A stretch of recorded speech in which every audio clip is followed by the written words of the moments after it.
The use of sacred art, especially icons in Orthodox Christianity, has often been misunderstood and at times mistakenly labeled as idolatry.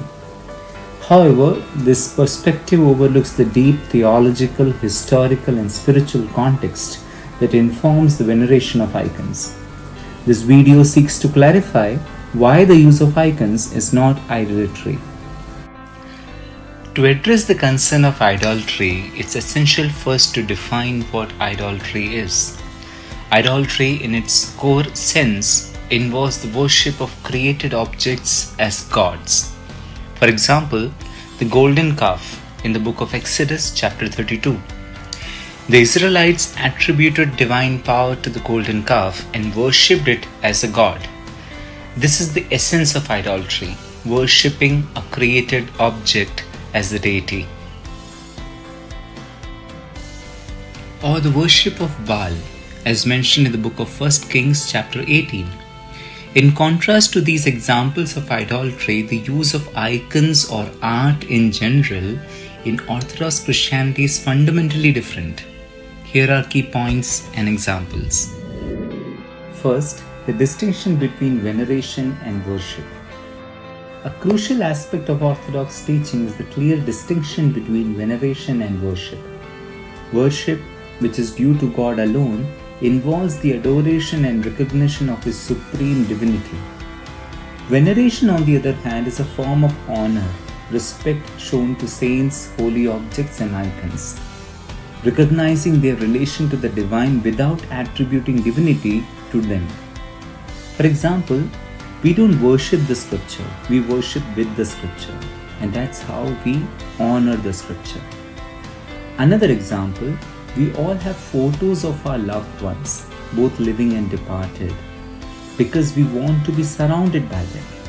We remember them, we even kiss their photos, but that honor is not given to the photo paper, but to the person depicted.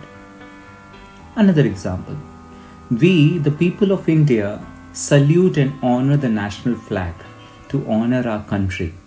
Likewise, the honor given to the icon passes to the person depicted. This means that when Orthodox Christians venerate an icon, they honor the person depicted, not the material object itself. Second, biblical and theological foundations.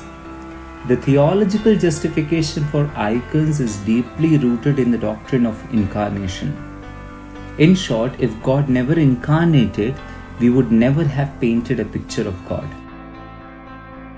When God became man in the personhood of Jesus Christ, the divine entered the material world in a tangible form. The sanctification of the matter through the incarnation provides a foundation for the use of physical representations in the worship. The Old Testament prohibition against graven images was specific to the context of the people prone to worship idols as gods. However, even in the Old Testament, there are instances where God commands the use of images for specific purposes. For example, God instructed Moses to make a bronze serpent and cherubims for the Ark of the Covenant, which were not worshipped but served a sacred purpose. Similarly, God chooses Bezalel as an artist for the construction of tabernacle and to beautify his temple. Third, windows to heaven. Icons are often referred to as windows to heaven in Orthodox theology. They serve as visual scripture, or better, visual sermons, bringing the faithful into contact with the divine realities they depict. This is what Saint Basil the Great says. What the word transmits through the ear, the painting silently shows through the image. And by these two means, mutually accompanying one another, we receive knowledge of one and the same thing. Fourth, the early tradition. The veneration of icons is not a modern innovation, but a practice deeply embedded in the tradition of the Church. From the early Christian catacomb to the present era, sacred art has been an integral part of the Christian worship. In conclusion, the use of icons in Orthodox worship is a rich and meaningful practice. Icons serve as visual reminders, educational tool, and expressions of our faith. By understanding the distinction between veneration and worship and recognizing the theological basis for icons in the Incarnation, it becomes clear that the use of icons is not idolatry. Icons serve as visual aids that deepens the spiritual life of the faithful, helping them to connect with the divine and the holy lives of the saints.